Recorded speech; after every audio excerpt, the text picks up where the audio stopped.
Good and bad stuff, fun and sad stuff, old and new stuff, black and blue stuff, sometimes lying to you stuff. Your stuff, my stuff, our stuff, their stuff, whose stuff, you stuff, and soft stuff. Soft and rough stuff, mild, easy, and tough stuff. It's usually hard stuff, and it happens. You see, we've all got stuff and have been through some stuff.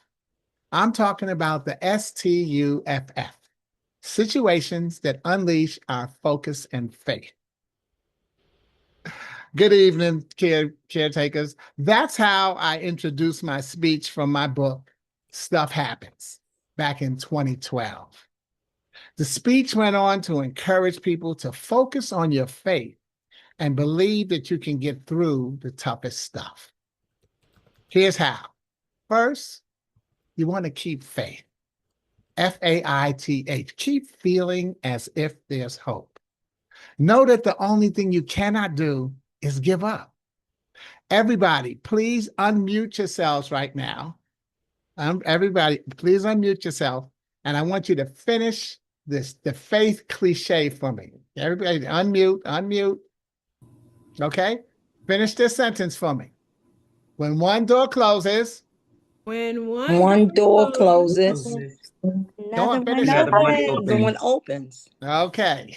Now, most people say when one door closes, another will open, right? Well, I got the Sporty King remix for you. When one door closes, go for the windows. Who say go? Go for the windows. That's good. Yeah, because there's usually more windows than there are doors. And you always have to put yourself in position to make another good choices. You see, we've made a lot of good choices, but we tend to focus on the bad choices. Won't you make better choices when you see what you have to choose from? And one time I did this with my military group, and I said, when one door closes and one airman, he shouted out, "It locks." Oh, no. And he wasn't talking about hair locking either. But isn't that true? Life is not dress rehearsal. It's a one-time deal. And if you don't have your faith working with you, life is tougher than it already is. And that's why you need to make your choices by committing to focus. Finding ourselves creates unlimited success. Focus on you and let other people come into focus. You see, when you focus on you, you'll see who wants to help or to hinder your progress. You have to realize that you can't help anyone if you don't take care of yourself first, physically, mentally, and spiritually. And ladies and gentlemen, whether you're in a caregiving mode or no matter how long you started coming out of one, I want you to put yourself first. Put yourself first. And it's not selfish, it's selfish. You see, you still got people to care for. And most importantly, you have to care for yourself. How can you help a loved one who falls if you don't take care of yourself physically? How can you help a loved one make a life-changing decision if you don't take care of yourself mentally? How can you help a loved one believe that they should have the faith to go through something tough if you don't take care of yourself spiritually?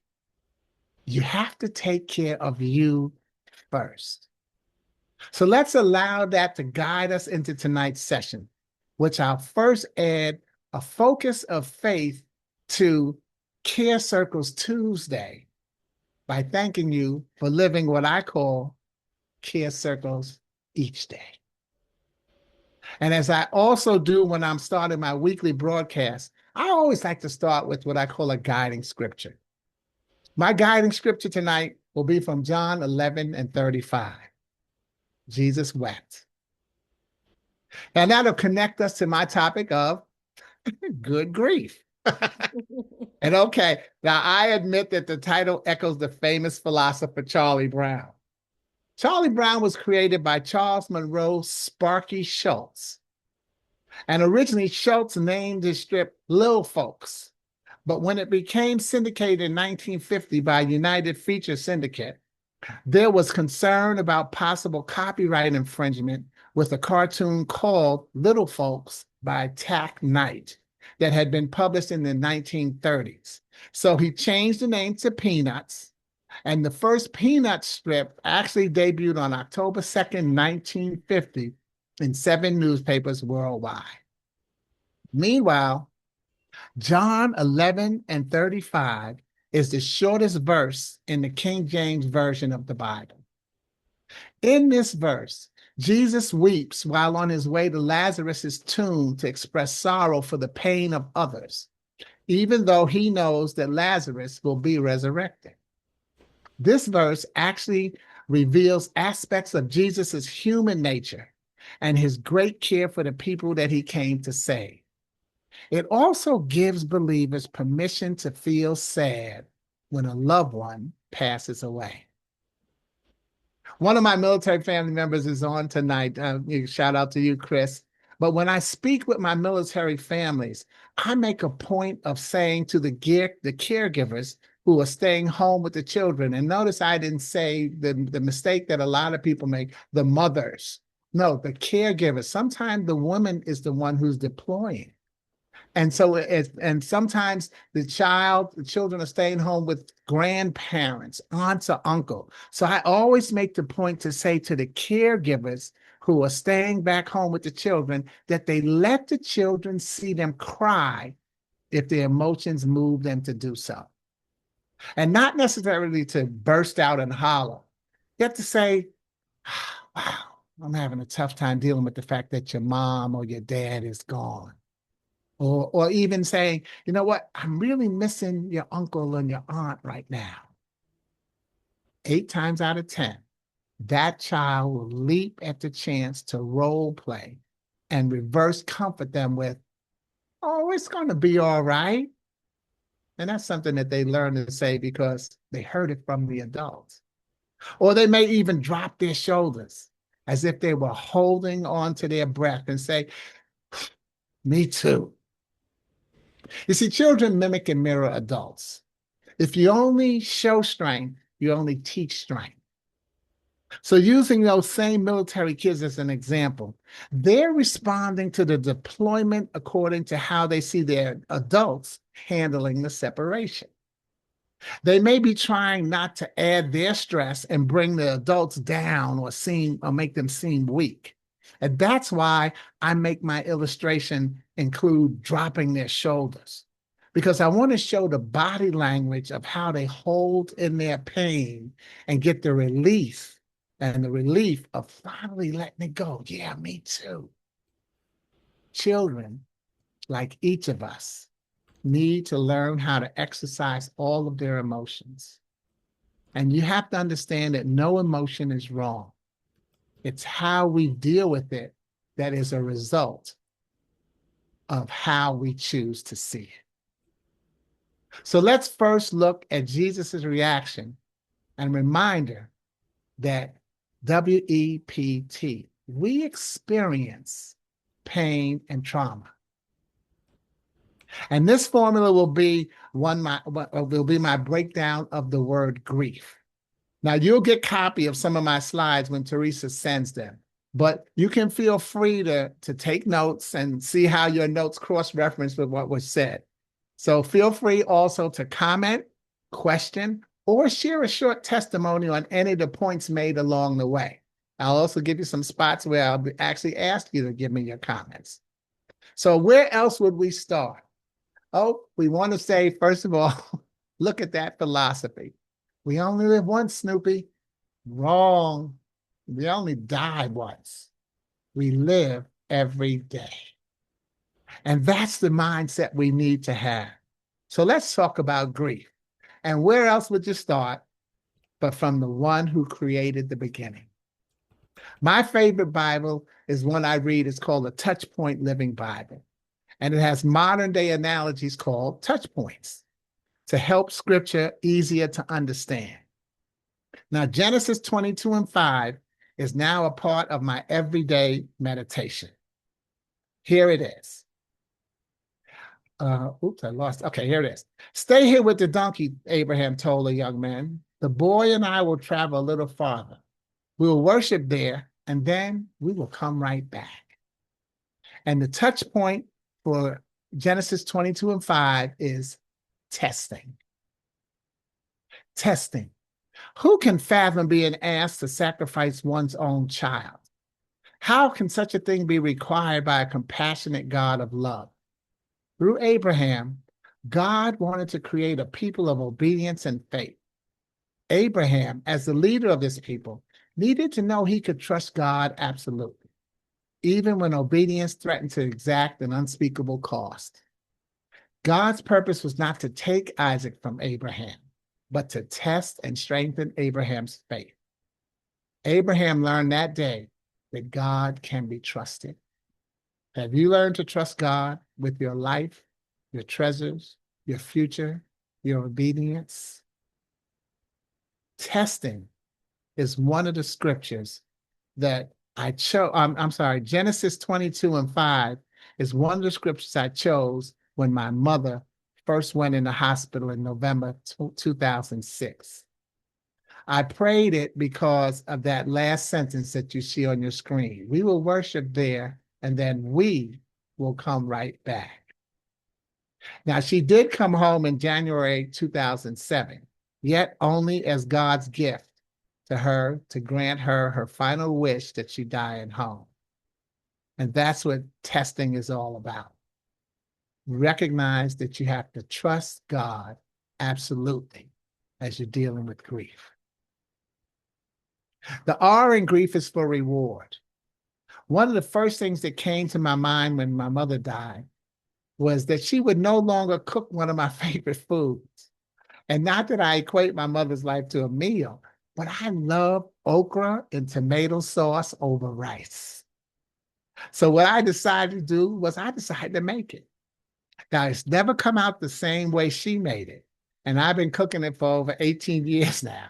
But it always has her over my shoulder, laughing at how I season it and ultimately how I enjoy eating it.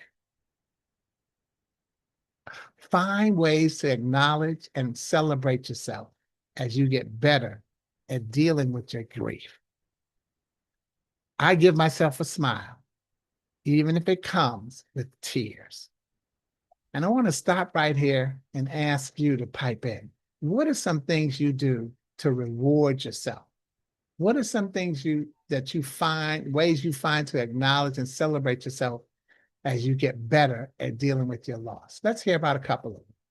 Now, I can't see everybody, so Teresa, you got the call. I'm going to start off because sometimes people are a little shy. And I do want to share this. Grief takes place sometimes. It's not necessarily the physical loss of that person, like then when they pass away.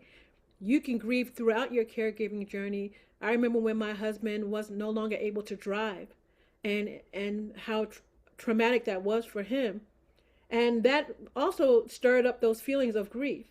But going back to what you're saying, I also remember thinking, well, it's a blessing that we get along. We like spending time together because I had to drive him everywhere. I mean, I had to drive him everywhere for years.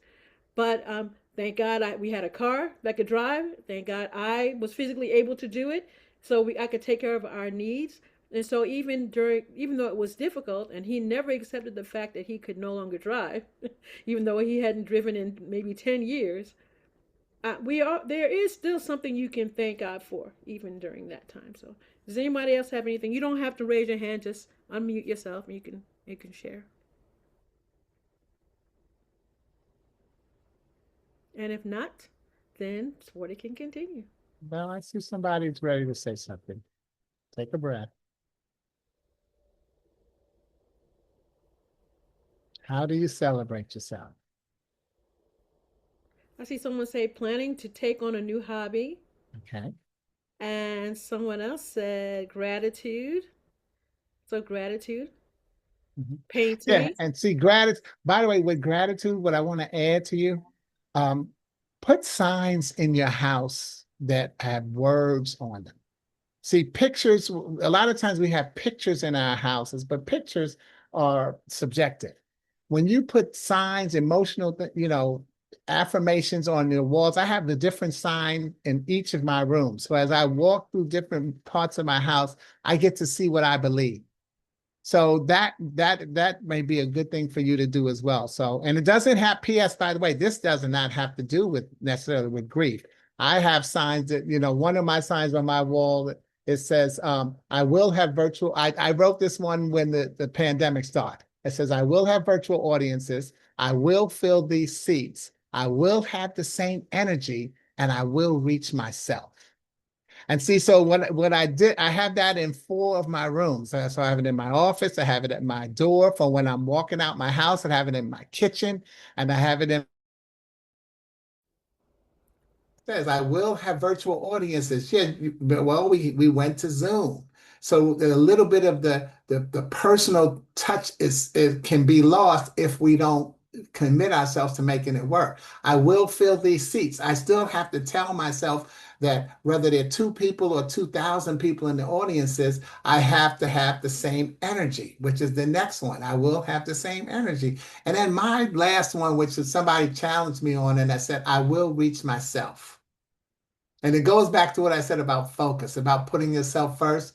The reason I say I will reach myself, when I speak, I want to make sure that I don't get caught up on practicing what I preach as much as I preach what I practice. Ooh. And I think as we start to understand who we are better, that's how come we get to reward ourselves, because we say, did I say what's representative of who I really am, of what I would really do, the advice that I would give people? So always make sure that you reach yourself as one way to deal with life, not just grief, but we want to mix them all up because we're all in this together. Remember what that airman said, when one door closes, it locks. And so that's the key that you have to realize. Sometimes you get one shot at something. And that's not something that we want to get worried about. That's a gift. If we were to flash back to my introduction that Teresa gave, she said that I was the one who saw my mother take her last breath, and I considered it a blessing. See, I knew that nobody else in my family could handle that. And so even though it was a case where I didn't want my mother, my Genesis 22:5 said, we will come right back, right? I didn't want my mother to die, but I was the one that was able to handle that. So I reward myself by talking about how I have gotten stronger.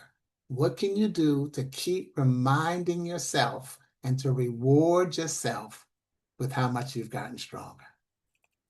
So thank you for your comments in the chat. We can throw those again. And again, if you want to come back to one of these, we can do that as well. So let's move on, because after the R, some of the things you have to do, we got G.R., we got God, we got reward, and we got our imagination. See, in that smile that I give myself, and through those tears, I respond for my mother. When she's laughing at me how I cook, I talk to her. It reassures me that my goal will never be to replace her or to get over her death. My goal will continue to be to learn to live without her. You have to keep talking to your loved ones. What was the thing that you most enjoyed doing with them and saying to them? Over and over. So keep talking to them. They say, what, if you talk to yourself, that's okay. Just make sure that you don't answer yourself. Then you're crazy. I flip that. I say, if you talk to yourself, that's okay. If you don't answer yourself, then you're crazy. Because if you won't answer you, who will? Talk to yourself and then also answer yourself. Because you have the right to talk to yourself about how you feel. And as you talk to yourself about how you feel, those feelings become real. And I want you to start thinking about whether or not you're going to drop something in the chat about your imagination, about things that you talk to yourself about, or if you're going to come off a mute and say them, because that's what I'm getting ready to ask you to do. But I want you to remember that you have to keep making the adjustments that allow you to recognize that that's my goal. I'm not going to get over it. I'm going to learn to live with it. What are some things that you do to learn to live with it, to make the adjustments and do them? What are some things?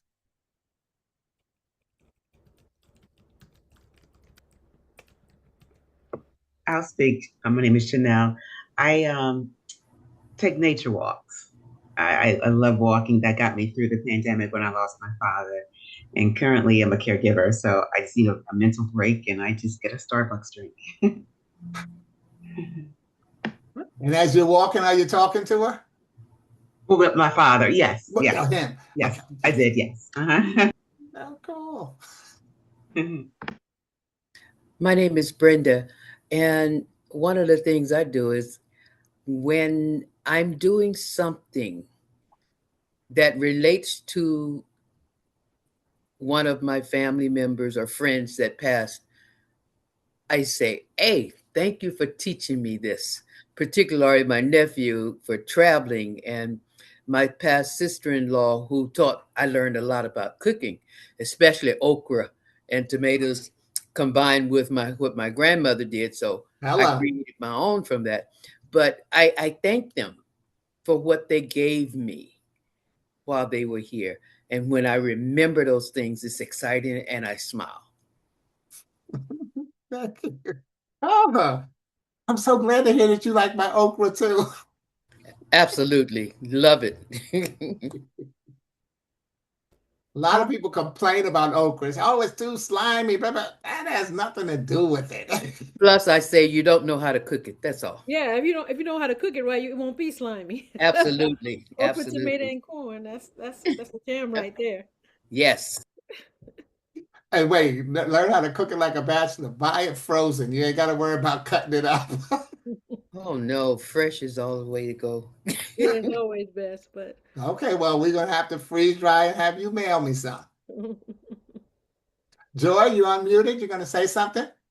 Yes, I miss my dad and I think of him a lot. Whenever I have an opportunity, sometimes I'll be at a restaurant or wherever I am that they offer like root beer. I sometimes will pause and I'll smile and I'll say, okay, I'll have a root beer. And then I'll just enjoy it, thinking of my dad because that was his favorite beverage to drink, root beer. And one time I came across root beer flavored popcorn.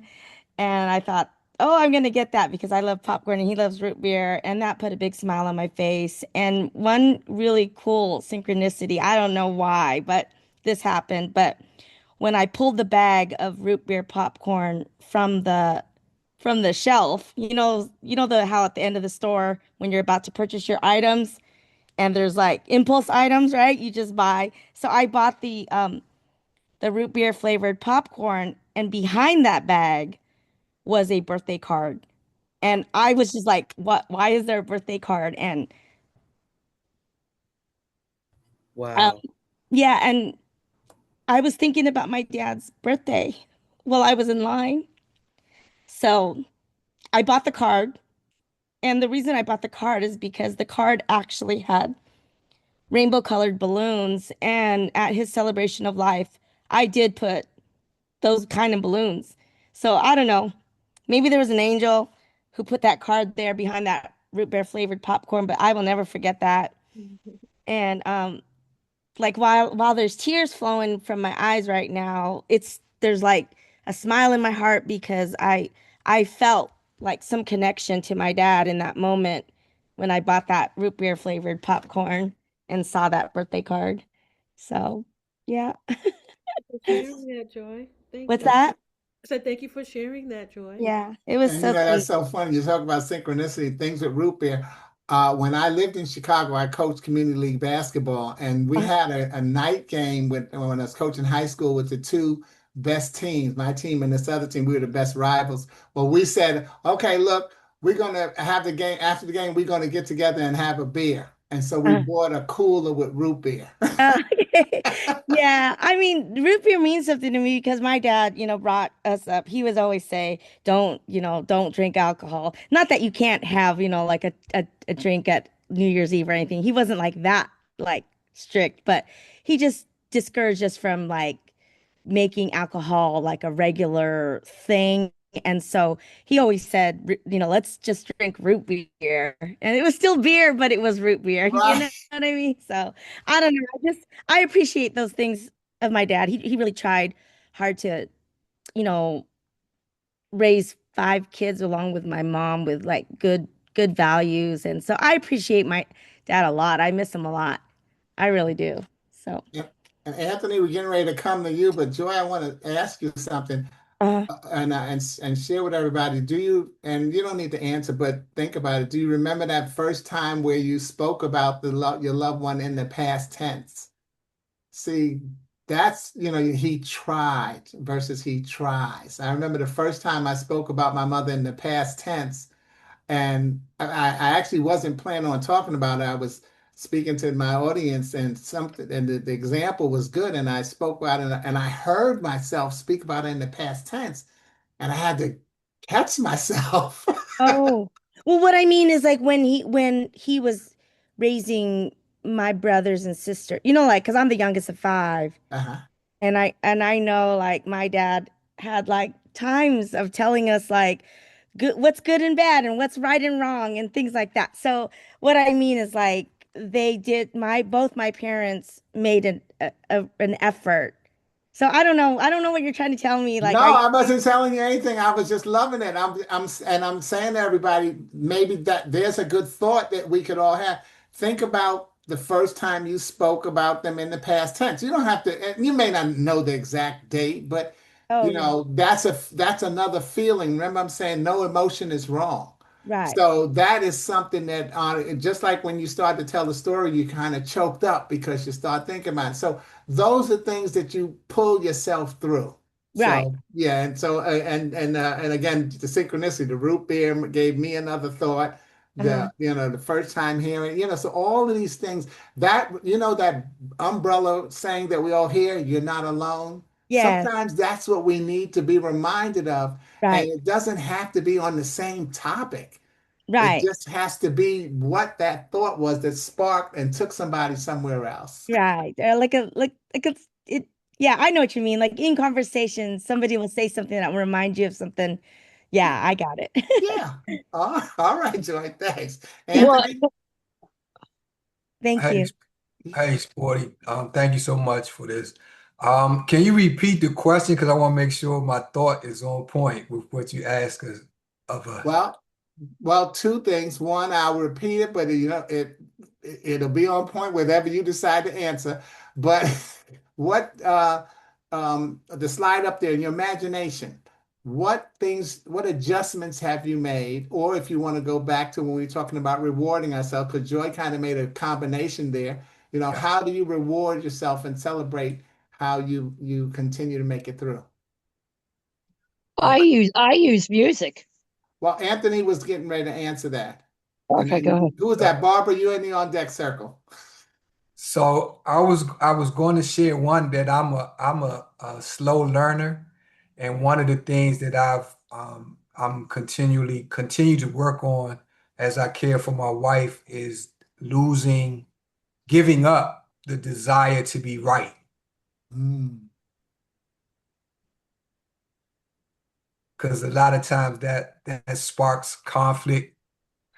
And so, like I said, I can be a slow learner, but it's when I do that, it leads to a much more peaceful situation, if that makes sense. amen.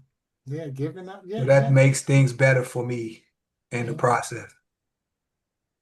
In fact, one of my favorite sayings is, "I don't need to be right. I need to be sporty."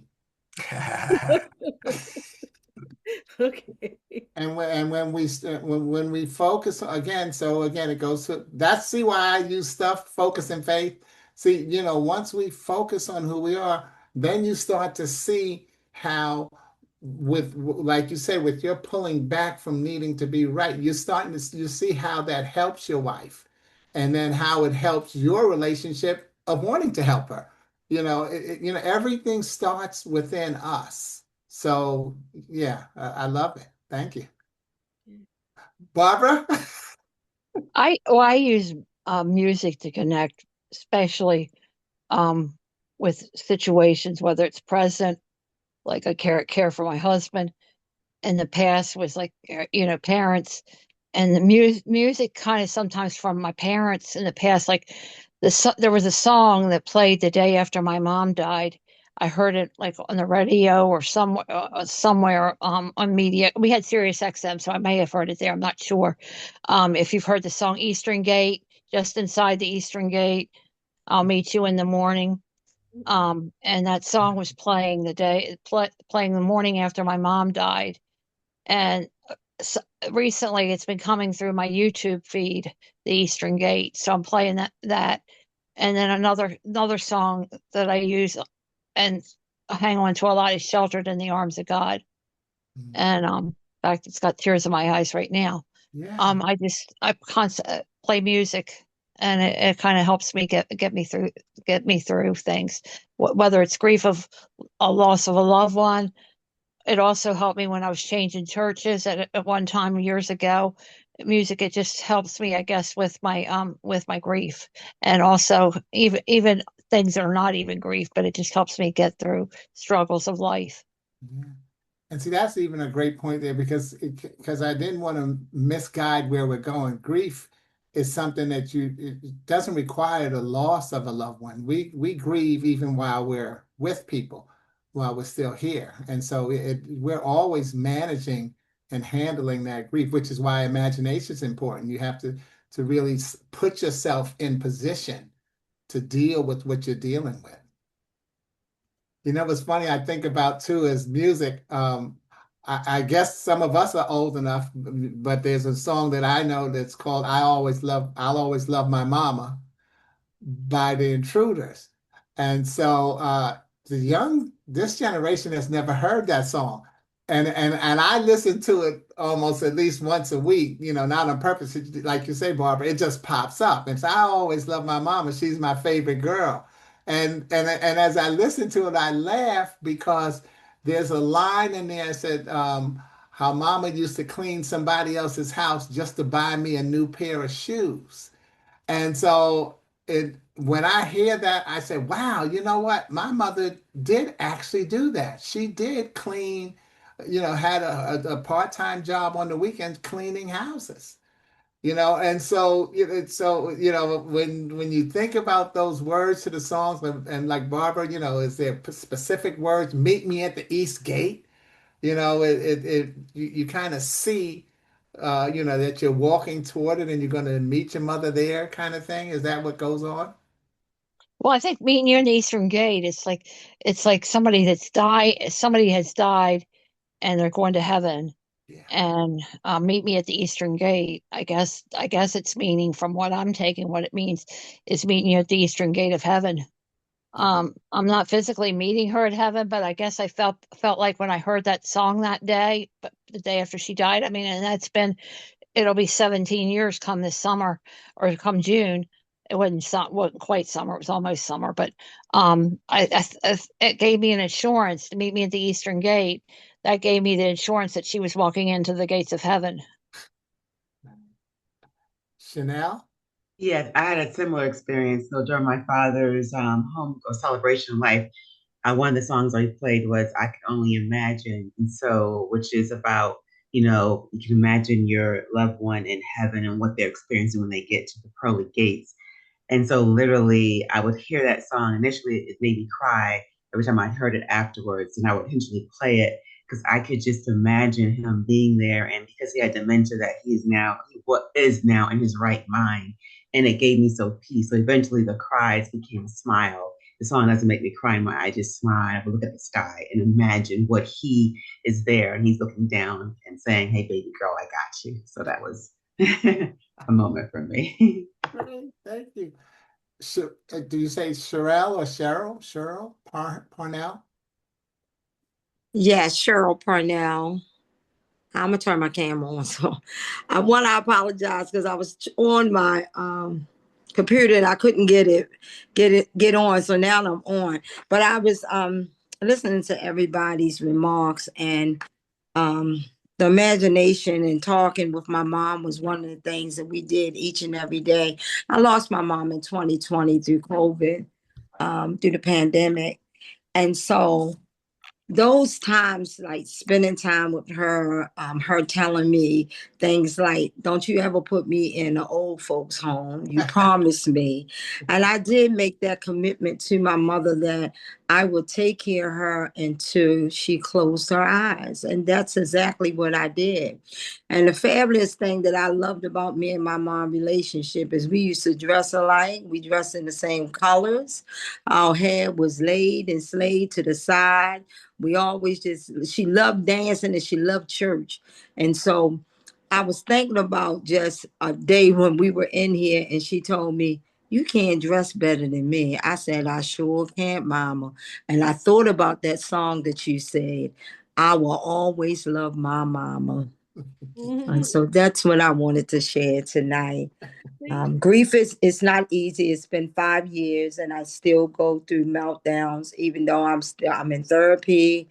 I have a psychiatrist, and um, I have a community, and that's most important, that we get in the community and get a support group that we can come together and share and talk like this. And I'm just so excited. I was like, oh, they got something online. I'm going to get on there. And so I thank you, Shorty Sporty. That's what I'm going to call you. But thank you. And thank you, Teresa, for the invite and the hosting. Thank you all. Shorty is actually one of the names that people say, oh, when I say sport, it's, oh, I'm going to remember that. Then next time I see it, they say Shorty. That's just usually the one. Oh, Tiffany.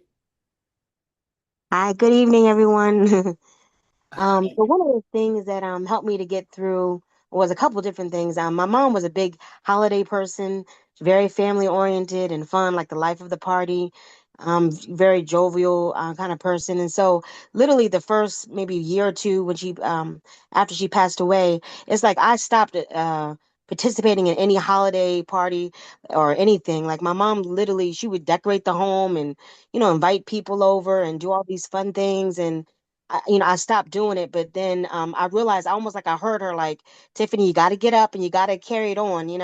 So I started, just inviting some a few family over and cooking dinner and inviting them over for Christmas. And then I'm now a new caretaker to my great niece and nephew. Their mom passed away.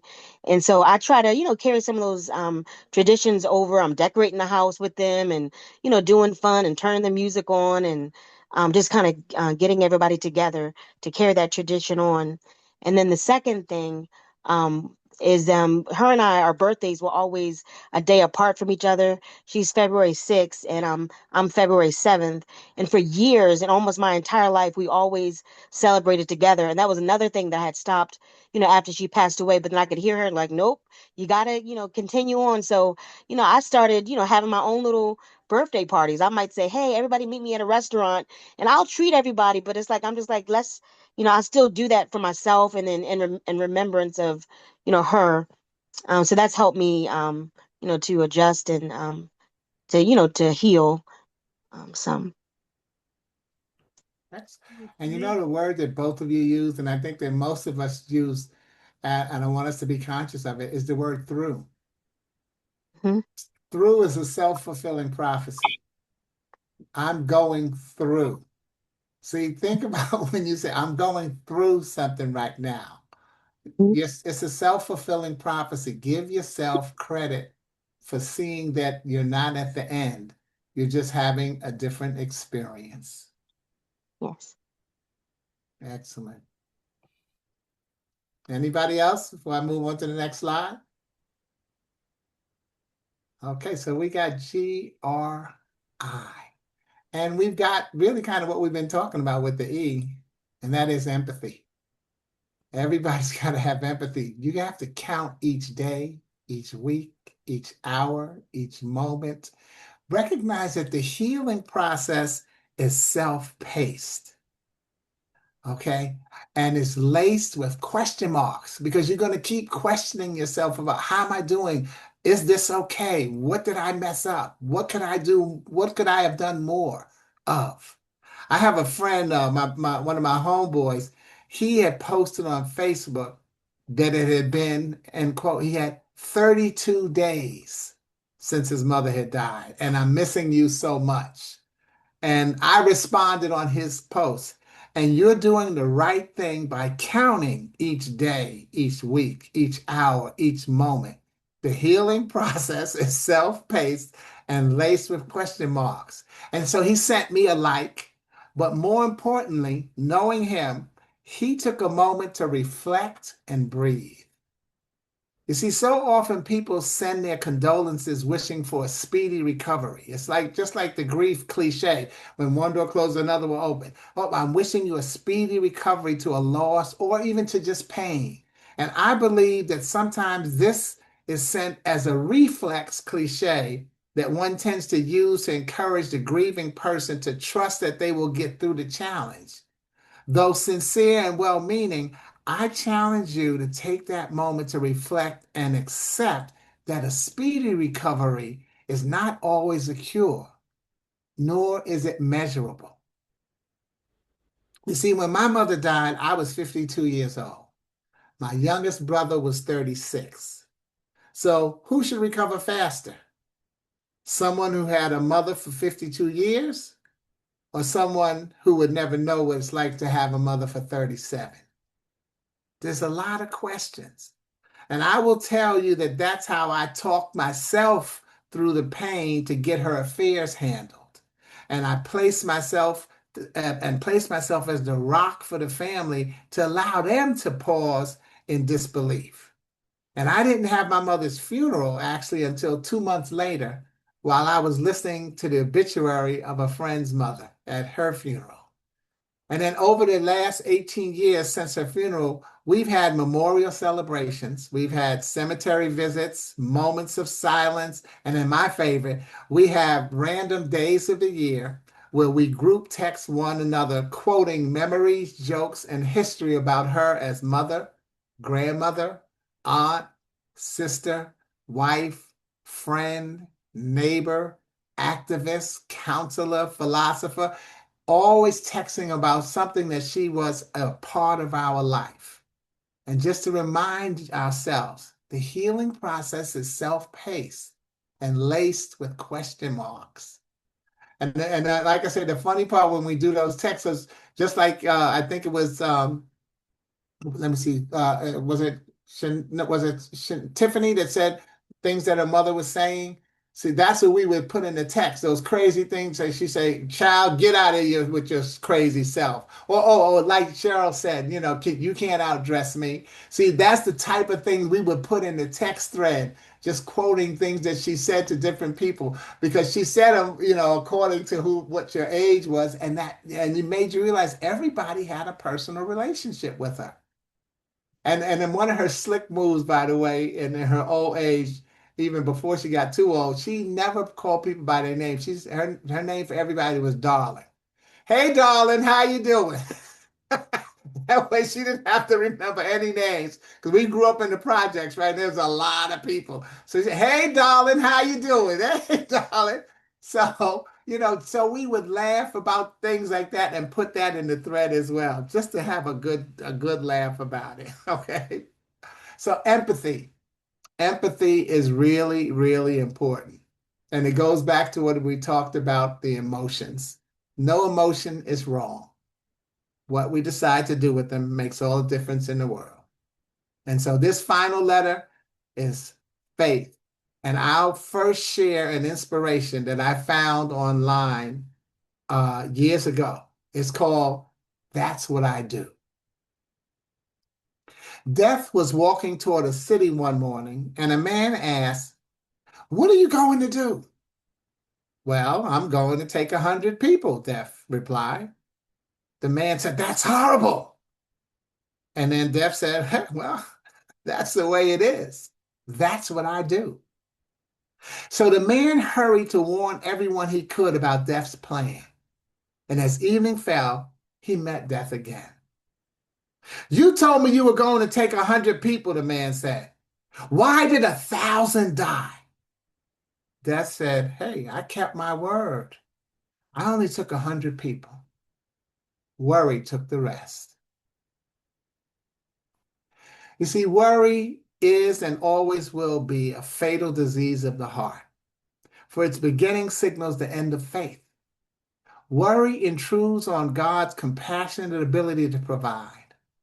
When we allow our problems to overshadow God's promises, we unknowingly doom ourselves to a defeat that was never part of God's eternal plans. So release the regrets of yesterday, refuse the fears of tomorrow, and receive instead the peace of today. Remember, an undivided heart which worships God alone and trusts Him as it should is raised above all anxiety for earthly wants. Simply let go and let God be God.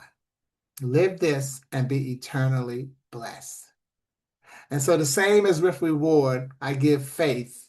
I give myself a smile, even if it comes with tears. Because you see, the truth is, there is no recovery from some of the loss and pain in our lives. There's only acceptance that they are a factual part of our lives. So trust yourself, yet grieve, and do remember to breathe. And since, as it said in John 11 and 13, Jesus wept, there's no need to rush to hide your feelings when you join your caregiver CEO, Teresa, and share more of that Charlie Brown and Snoopy wisdom. It's not about everything turning out okay, as me and Anthony already said. We don't have to be right. It's not about everything turning out okay. It's about being okay no matter how things turn out. Realizing that grief and stuff happens. Yet, when you have focus and faith, that can be some good grief.